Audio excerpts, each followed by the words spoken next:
d'avoir accueilli. C'est vrai que David, on a commencé ensemble, Kera était là aussi, à la création du UMP, même avant, dans la jeunesse des mouvements politiques. On a passé des moments qui sont très sympas. Je me souviens avoir été à Quimper avec toi. On n'a pas de travail. Et juste pour évoquer la jeunesse, c'est vrai que moi je suis très fier qu'à la création de l'UMP, Christian Estrosi, président de fédération, Michel Tabarot, notre secrétaire départemental, et tous deux souhaitaient, avec Jean Lenetti qui était vice-président, tous trois, ils souhaitaient donner un coup de pouce à la jeunesse et laisser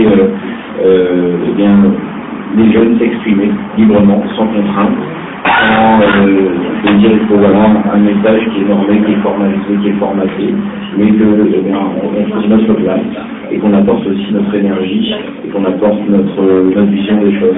Et je trouve que c'est important parce qu'il n'y a pas tant de mouvements politiques que ça qui laissent cette attitude-là. Et il y a quelques temps, quand on a évoqué avec Michel Tabarot la reprise et la dynamisation des jeunes actifs, c'est dans cet esprit-là, c'est de permettre aux personnes qui franchissent le seuil des 30 ans de pouvoir s'exprimer dans le mouvement politique et parler des problèmes des jeunes trentenaires. On a beaucoup de chance, le président de la République est le seul candidat qui sera candidat à l'élection présidentielle à souhaiter donner cette parole aux trentenaires. Il n'y a pas d'autre formation politique où ça a été structuré de cette manière-là. Et aujourd'hui, c'est encore une fois supplémentaire si on en avait besoin, que notre place, notre rôle et notre contribution à apporter dans ce grand débat national qui va arriver, dans cette échéance forte pour la France. Et les problèmes de société qu'on peut rencontrer, à la fois sur le logement, à la fois sur l'emploi, à la fois sur la formation professionnelle, sur l'alternance, sur les questions de relations bancaires avec les jeunes générations, et bien c'est tout autant de thèmes qui nous concernent, dont on a envie de parler, où on a envie de voir bouger les limites, et on a envie de pousser les curseurs plus ou moins loin. Voilà, je ne dirais pas d'autre chose sur le principe, en tout cas du débat avec cette question de la jeunesse, si ce n'est vous dire que je suis très content d'être là et que je me sens particulièrement fier de porter un message de la jeunesse départementale dans l'Assemblée départementale. J'en ai été le Benjamin pendant un petit moment, pendant la suite de Philippe Tabarot, qui était le Benjamin de cette Assemblée départementale. Aujourd'hui, c'est Caroline Muris qui est venue me piquer la place de Benjamin, mais je suis en tout cas très content qu'il y ait une nouvelle jeune fille rentre dans l'Assemblée départementale et que c'est bien à la fois de m'aider dans les conseils généraux, dans les conseils municipaux, et Kera vous en dira plus en détail, et c'est bien de m'aider à la fois l'expérience et puis peut-être aussi une forme d'audace ou d'énergie, et de comparer et de mêler en tout cas ces deux points de vue qui peuvent être différents, qui sont positifs et qui amènent des évolutions et des avancées.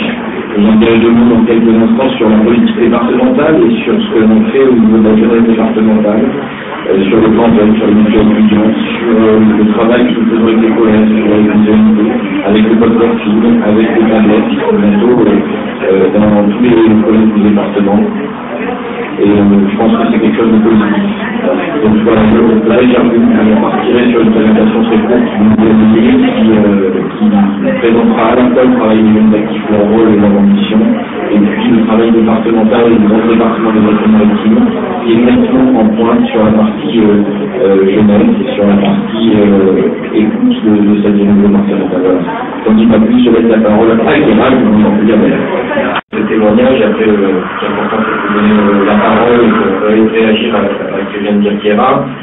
Pour ce qui est, pour rebondir sur la politique départementale, c'est vrai que j'ai la chance d'être devenu chargé de mission sur la partie jeunesse, ce qui englobe et qui permet justement d'aider les collectivités, d'aider les municipalités qui en font la demande, d'aider les collèges, d'aider les associations sportives. Et donc, ce qui a été mis en place au niveau départemental, d'abord, en direction des collèges, c'est de généraliser les ONT pour pouvoir permettre à l'ensemble des jeunes générations de se familiariser avec les outils Internet très tôt. Avant, quand j'étais plus jeune et quand j'allais au collège, eh bien, le surveillant faisait l'appel en cours, et donc il prenait une petite feuille en marquant les absents, et puis il allait mettre sur un coup sur la porte. Voilà, ça ne date pas d'il y a très longtemps encore, même si ça paraît aujourd'hui très obsolète. Et aujourd'hui, eh bien, avec les actions de la jeunesse départementale, eh bien, on peut et on a pu faire l'appel en classe directement depuis un ordinateur. On peut transmettre une absence aux parents dans les secondes qui suivent le début du cours. C'est des choses qui sont en tout cas des vraies avancées, tant pour l'information auprès des parents que pour lutter contre l'absentéisme scolaire. On peut transmettre les notes par l'ENT, on peut transmettre les devoirs, les contenus pédagogiques. On peut, et ça a été aussi une mission au niveau des avancées départementales, faire du podcasting et distribuer des lecteurs MP3 aux jeunes collégiens pour qu'ils puissent apprendre et à s'enregistrer, à faire leurs leçons en anglais, en espagnol, en allemand sur un enregistreur MP3, transmettre leurs exercices à leurs professeurs à travers l'ENT, se faire corriger leurs exercices et de ce fait progresser sur la prononciation et la connaissance des langues. C'est quelque chose, et je fais ce pont, et c'est le seul exemple que je prendrai, je fais ce pont parce qu'il démontre en tout cas la plus-value d'une approche de la jeunesse avec le complément de l'expérience et de nos aînés qui ont davantage d'expérience. Mais c'est bien, et tout à l'heure je disais que c'est bien de mêler ces deux approches-là. Le podcasting a été l'exemple même d'une évolution technologique au sein même des collèges du département. Voilà, je ne vais pas vous faire toute la panoplie de ce que l'on fait sur la mutuelle étudiante, sur Horizon 06, Liberté 06, sur les courses. Voilà, je ne suis pas là pour faire le catalogue du plan jeune du département des Alpes-Maritimes, mais je voulais plutôt imaginer avec ce message du podcasting. Et puis, pour revenir plus sur la partie de l'UMP et la partie des échéances politiques qui nous attendent, je l'ai dit en préambule, mais je pense qu'on a une grande chance. On a une chance d'avoir une formation politique qui donne sa place aux jeunes.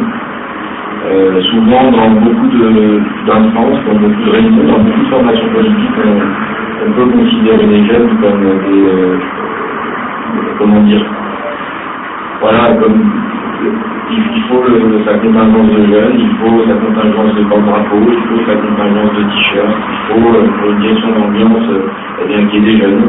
Et on se rend compte, avec les jeunes actifs, en complément des jeunes populaires, mais on se rend compte que la volonté du président de la République et aujourd'hui du président de la Fédération, Jean-François Copé, on se rend compte que la volonté c'est de laisser une place prépondérante à la jeunesse pour pouvoir faire émerger des remontées de terrain en disant voilà, nous on est jeunes issus dans la fonction publique, ou jeunes dans la police, ou jeunes dans l'architecte, ou jeunes commerçants, ou jeunes artisans, ou jeunes gardeurs, ou jeunes demandeurs d'emploi.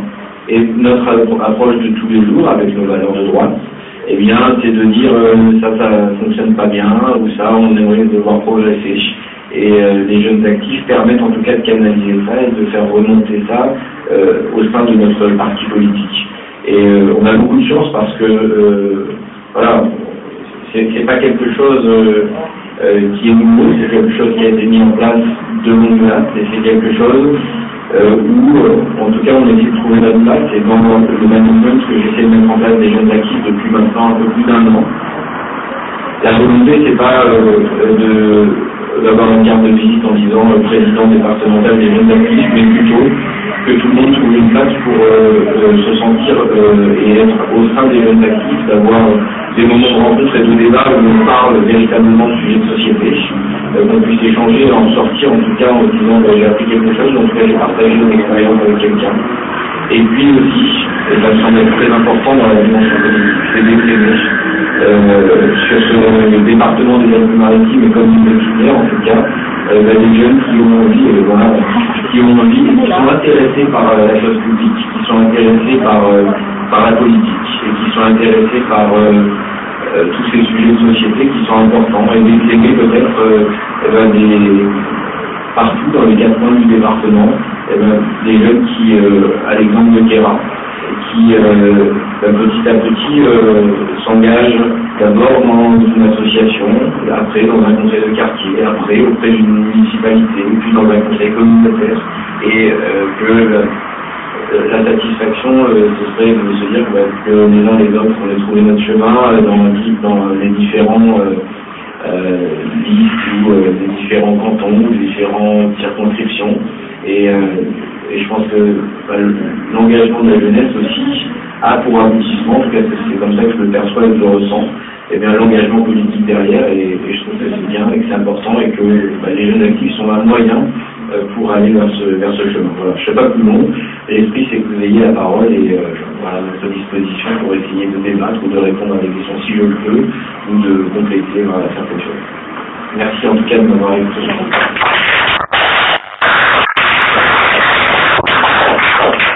Qu'il y a une augmentation des recrutements, si j'ose dire, ou des mobilisations des jeunes dans le département et ailleurs en France, avec la période électorale, ça fait venir des jeunes en plus. Alors, c'est vrai que les périodes électorales et plus particulièrement présidentielles sont propices à l'engagement et c'est bien. On a vu qu'à la dernière élection présidentielle, dans les mois qui ont précédé l'élection présidentielle, jamais on a connu autant de démarches spontanées de jeunes qui n'étaient pas dans des formations politiques ou qui n'étaient pas auprès d'un maire ou d'un député et spontanément, des gens disent voilà, ce gars-là, moi j'y crois, il a du courage, il dit des choses, voilà. Et donc ça a généré des engagements.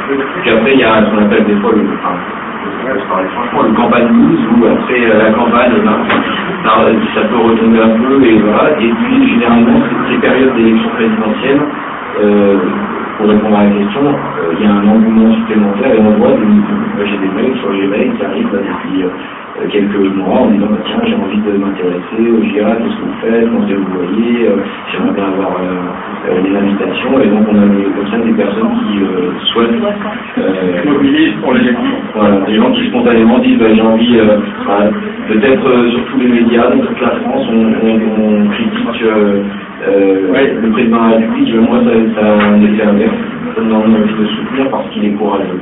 Et voilà, ces périodes d'élection sont souvent des moments où peut-être des fois des vocations se déclenchent ou des gens ont envie de franchir le pas. Et, voilà, donc il y a plus effectivement de jeunes en ce moment qui s'engagent.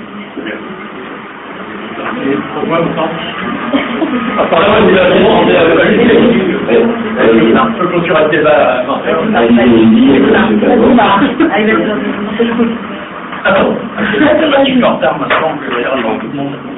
Donc les principes de dynamisme dont vous avez parlé, là, sur le plan strictement positif, j'aimerais bien qu'elles puissent s'appliquer sur l'ensemble d'animation des permanences de l'UFP. Et donc là, on est arrivé dans une phase qui est particulièrement primordiale.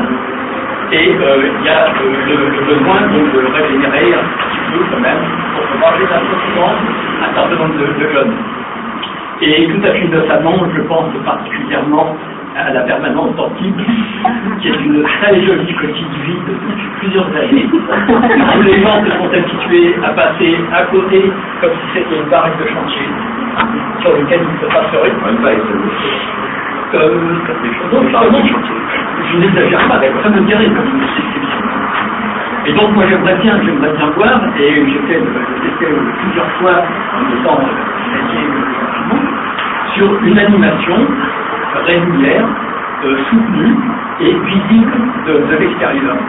Hein, aussi bien dans la présence des gens que l'annonce d'événements. Et il faudrait au moins maintenant qu'il y ait un événement par semaine qui soit présenté au niveau de cette permanence.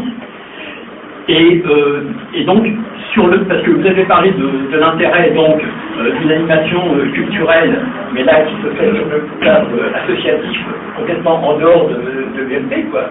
Ok. Mais donc, ce qui serait bien, ce serait de, à partir du truc de l'UMP, de faire justement, non pas seulement parce qu'on est un mouvement populaire, de droite, de faire aussi baser une partie de l'animation, non pas seulement sur le côté politique, mais sur le côté culturel, nouvelles technologies, etc., mathématiques, parce que moi je aussi c'était votre domaine, et ce qui serait très intéressant. Je suis persuadée qu'on puisse avoir beaucoup de monde. Non, je suis d'accord, mais je veux dire, sur le même problème, l'argument de présentation, quoi, d'accord? Oui, bien sûr. À travailler, justement, je suis content que vous l'ayez parce que j'ai un projet dans ce sens, et puis je vais vous le soumettre dans quelques jours. Voilà. Bon, bah écoutez, finalement, on clôture là-dessus. Sur la partie culturelle, c'est plutôt dire parce que je suis pas très compétent au niveau territorial. Merci beaucoup, Marc Maury. Moi, c'est vrai que j'ai beaucoup de sympathie pour vous. On se connaît quand même depuis des années, bien avant l'UMP d'ailleurs.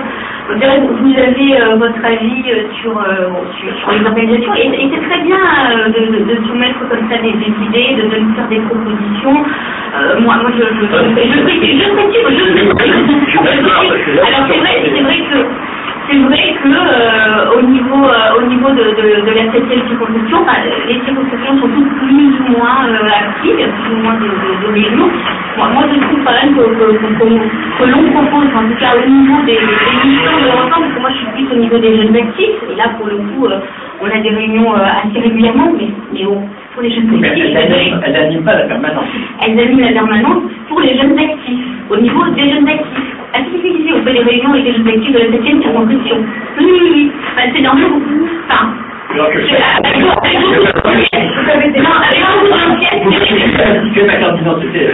Malheureusement, c'est une réunion sont réservées aux jeunes actifs.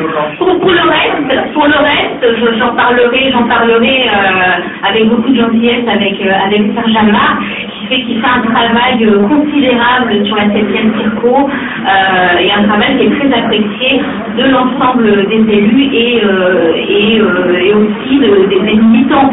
Voilà, qui sont très satisfaits. Maintenant, par rapport à ce que je disais tout à l'heure, à nos manifestations, etc., c'est vrai que moi je suis une élue en quartier, je l'assume complètement. Je veux dire, je suis en quartier depuis que j'ai 17 ans, je suis une élue de droite. Un élu de droite, c'est pas un élu du centre, c'est pas un élu de gauche. Ça, je l'assume. Maintenant, en tant qu'élu, on applique une politique à destination de la jeunesse, quelle qu'elle soit. Et donc, nos manifestations, on ne réfléchit pas en disant là, je fais une manifestation pour faire quelque chose de droite, non. Par contre, on les fait que ce soit réussi, que ça plaise au plus grand nombre, et que ça les très heureux. Mais là, c'est en dehors de la permanence, et c'est vraiment...